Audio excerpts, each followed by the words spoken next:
नमस्कार मेरे प्रिय विद्यार्थियों, मैं डॉक्टर रमेश पुरी इस सोशल मीडिया के ऑनलाइन मंच पर अध्ययन अध्यापन की इस प्रक्रिया में आपका तहे दिल से आभार अभिव्यक्त करता हूँ।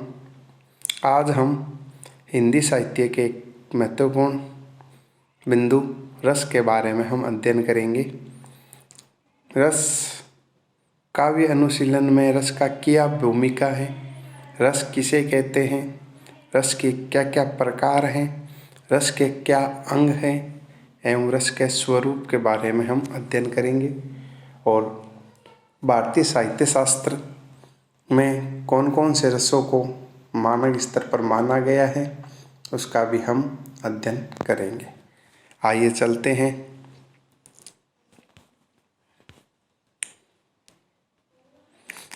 इसके अंतर्गत हम अध्ययन बिंदुओं में रस की परिभाषा, रस का स्वरूप, रस के अंग और रस के प्रकार का अध्ययन करने जा रहे हैं।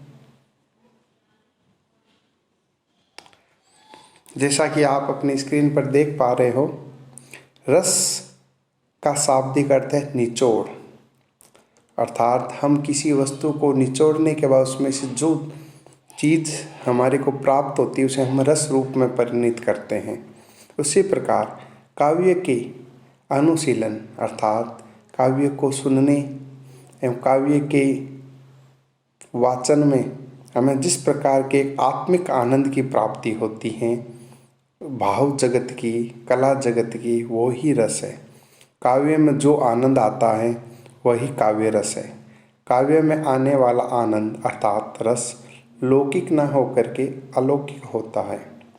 रस को काव्य की आत्मा कहा गया है। संस्कृत में कहा गया है कि रसात्मक काव्यम वाक्यम काव्यम, अर्थात रस युक्त वाक्य ही काव्य है। काव्य को पढ़ने सुनने से उत्पन्न होने वाली आनंद की अनुभूतियों को ही रस कहा जाता है। रस छंद और अलंकार की तरह ही काव्य का अंग है। रस का स्वरूप, रस वेदांतर स्पर्श शून्य है, अर्थात रस पूरी तरह से अनुभव जगत की विषय वस्तु है। रस स्व प्रकाशानंद एवं चिन्मय है, अर्थात रस स्वतः ही उद्बोधित होकर के आनंद की अनुभूति करवाता है, अनुभूति करवाता है। रस ब्रह्मानंद सहोदर माना गया, अर्थात रस ब्रह्मा से अर्थात ईश्वर से मिलने वाले आनंद के समान है। रसानुभूति अलौकिक चमत्कार के समान है, अर्थात रस की अनुभूति होती है वह लौकिक न होकर के अलौकिक चमत्कारों के समान मानेंगे। रस को सुखात्मक दुखात्मक मानते हैं। सामान्यतः हम कोई भी चीज़ की अनुभूति सुखात्मक करना चाहते हैं, लेकिन रस दुखात्मक अनुभूति में भी होता है और सुखात्मक अनुभूति में भी होता है। जिस प्रकार से हास्य रस हंसी के माध्यम से व्यक्त होता है, उसी प्रकार बहे जिन्हें हमें डर के माध्यम से जो हमें अनुभूति होती है वह दुखात्मक रूप में रस की अनुभूति होती है। रस मूलतः आस्वाद रूप है, आस्वाद्य पदार्थ नहीं है, फिर भी व्यवहार में रस आस्वाद किया जा सकता है, अर्थात रस आस्वाद है, अर्थात इसको ये स्वाद की वस्तु ना होकर के एक अनुभूति की वस्तु है। रस अखंड है, अर्थात रस को खंडित होकर के हम अनुभूत नहीं कर सकते। रस अखंड रूप में एकाकार रूप में ही सहानुभूति के साथ सहृदय अर्थात पाठक अनुभूत कर सकता है। रस के अंग, रस की अनुभूति हमें करवाने वाले जो तत्व हैं वह रस के अंग कहलाते हैं, जिसके अंतर्गत विभाव, अनुभाव, संचारी भाव एवं स्थायी भाव प्रमुखतः हैं। तो आइए हम चलते हैं, विभाव क्या चीज़ होता है। विभाव का मौलिक रूप से तात्पर्य यह है कि यह एक कारण विशेष होता है, अर्थात जिस कारण से, जिसके देखने से, जिसका अनुभव करने से हमारे मन में जो रस की अनुभूति होती है वह कारण ही मूलतः विभाव होता है। अर्थात स्थायी भावों के उद्बोधक कारण को विभाव कहते हैं। अर्थात मन में जो स्थायी भाव जमे हुए हैं, बसे हुए हैं, रचे हुए हैं, जो व्यक्ति के जन्म के साथ ही उसके मन में आंतरिक अनुभूति में अभिव्यक्त होते हैं, उनको अभिव्यक्त करने के जो कारण होते हैं वह विभाव होते हैं। विभाव दो प्रकार के, आलम्बन विभाव और उद्दीपन विभाव। आलम्बन विभाव जिसके कारण से या जिसका सहारा पा करके स्थायी भाव मन में जगते हैं या उद्दीप्त होते हैं, आलम्बन विभाव कहलाता है। जैसे नायक नायिका आलम्बन विभाव के दो पक्ष हैं। अर्थात अगर नायक नायिका को देख करके श्रृंगार रस की अनुभूति करता है तो नायिका आलम्बन विभाव है। आलम्बन के दो पक्ष लिए जाते हैं, आश्रय आलम्बन और विषय आलम्बन। आश्रय आलम्बन जिसके मन में भाव जगे वह आश्रय आलम्बन है, तथा जिसके प्रति या जिसके कारण मन में भाव जगे वह विषय आलम्बन है। जैसे आप हम उसको उदाहरण से स्पष्ट करते हैं। यदि राम के मन में सीता के प्रति रति भाव जगता है तो राम यहाँ आश्रय हैं और सीता यहाँ विषय हैं। अर्थात राम आश्रय आलम्बन कहलाएंगे और सीता विषय आलम्बन कहलाएगी। दूसरा आता है उद्दीपन विभाव। जिन वस्तुओं या परिस्थितियों को देखकर स्थायी भाव और अधिक उद्दीप्त होने लगते हैं वह उद्दीपन विभाव कहलाता है। जैसे चांदनी रात, कोकिल का कूजना, एकांत स्थल, रमणीय उद्यान, नायक नायिका की शारीरिक चेष्टाएं। अर्थात जैसे श्री राम ने सीता माता को उपवन में देखा तो सीता का सौंदर्य देखने के साथ साथ उपवन का सौंदर्य श्री राम के मन में रति भाव को जगाने के लिए उद्दीपन का कार्य कर रहा था, अर्थात उनको और अधिक उद्दीप्त कर रहा था। तो वह उद्यान का सौंदर्य उद्दीपन विभाव के अंतर्गत माना जाएगा। उद्दीपन विभाव को भी दो भागों में विभाजित किया जाता है, विषयनिष्ठ उद्दीपन विभाव और बाह्य उद्दीपन विभाव। विषयनिष्ठ से तात्पर्य है कि नायक या नायिका की शारीरिक गतिविधि या चेष्टाएं, हाव भाव विषयनिष्ठ उद्दीपन विभाव कहलाता है, तथा प्राकृतिक वातावरण, देश काल एवं प्रकृति की अन्य गतिविधियां जो स्थायी भाव को उद्दीप्त करने का कारण रहती हैं वह बाह्य उद्दीपन विभाव कहलाती हैं। अनुभाव, हमने अब तक विभाव के बारे में देखा। दूसरा बिंदु है रस के अंग का अनुभाव। अनुभाव एक तरह से परिणाम होता है। जैसे कि कोई व्यक्ति हमें अपशब्द बोलता है तो हम उसके कारण गुस्सा हो जाते हैं, जोर जोर से अपने भाव को बोलने लगते हैं, हाथ उठाने पर उतारू हो जाते हैं। तो ये हाथ उठाना, क्रोध में जोर जोर से बोलना, यह एक तरह से अनुभाव है। अर्थात स्थायी भावों के उद्दीप्त होने के बाद शारीरिक गतिविधियों में जो परिणाम के रूप में हमें दिखती हैं वही अनुभाव है। अर्थात दूसरा व्यक्ति उसे हमारे किस गतिविधि का अनुभव करता है वह अनुभाव है।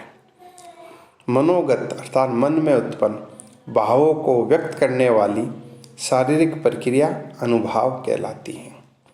अनुभाव को 4 प्रकारों में विभाजित किया गया है, कायिक, वाचिक, आहार्य और सात्विक। कायिक को हम आंगिक भी कहते हैं, अर्थात शरीर की चेष्टाओं या गतिविधियों से व्यक्त कार्य, जैसे भू संचालन अर्थात भ्रुकुटी का तनना, आलिंगन अर्थात गले मिलना, कटाक्षपात अर्थात वचन बोलना, चुंबन आदि आंगिक अनुभाव है। अर्थात हमारी काया या अंगों के माध्यम से किसी को जो गतिविधि का पता चलता है वही कायिक अनुभव है।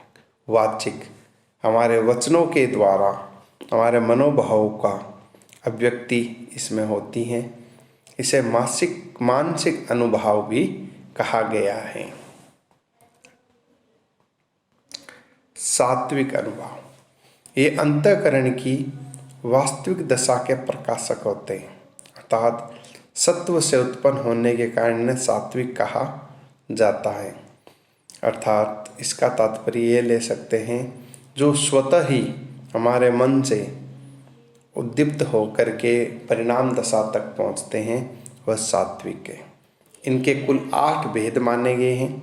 स्तंभ अर्थात जड़ हो जाना, स्वेद अर्थात पसीना आना, रोमांच उत्पन्न होना, वेपथु अर्थात कंपाना, स्वरभंग अर्थात बोलते बोलते रुक जाना, वेवर्णी अर्थात मुख पीला पड़ जाना, अश्रु आंखें आना, आंसू आ जाना, प्रलय अर्थात मूर्छित हो जाना।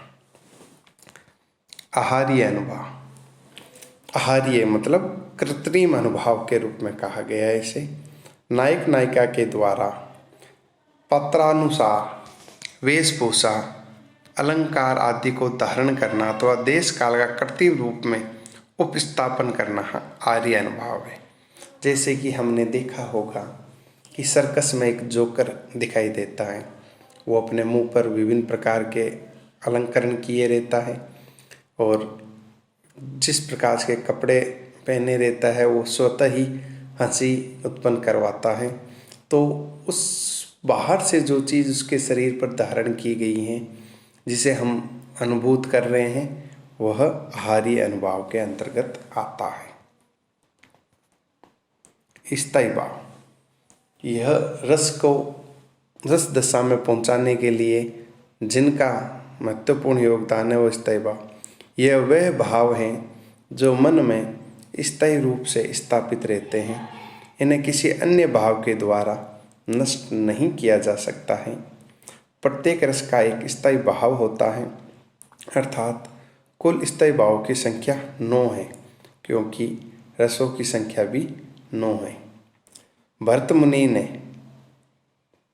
अनुसार मुख्य रसों की संख्या 8 थी। प्राचीन संस्कृत साहित्य शास्त्र में भरत मुनि ने नाट्य शास्त्र नामक पुस्तक की रचना की, जो साहित्य शास्त्र का मूल ग्रंथ माना जाता है। उसमें उन्होंने मुख्य रसों की संख्या 8 बताई थी। शांत रस को इनके काव्य नाट्य शास्त्र में स्थान नहीं दिया गया था।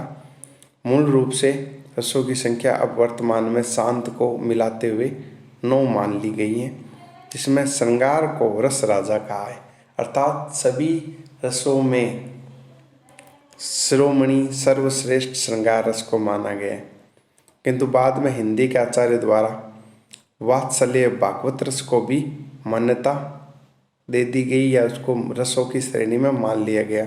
इस प्रकार कुल रसों की संख्या 11 हो गई, लेकिन वास्तविक रूप से वर्तमान में कुल रसों की संख्या 9 ही मानी गई है।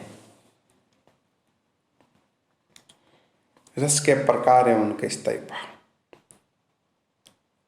जैसे श्रृंगार रस का स्थायी भाव रति है, हास्य अर्थात हंसना का स्थायी भाव हास है, करुण का स्थायी भाव शोक है, अर्थात हमें किसी शोक की अनुभूति होती है तो करुण रस की उत्पत्ति होती है, निष्पत्ति होती है।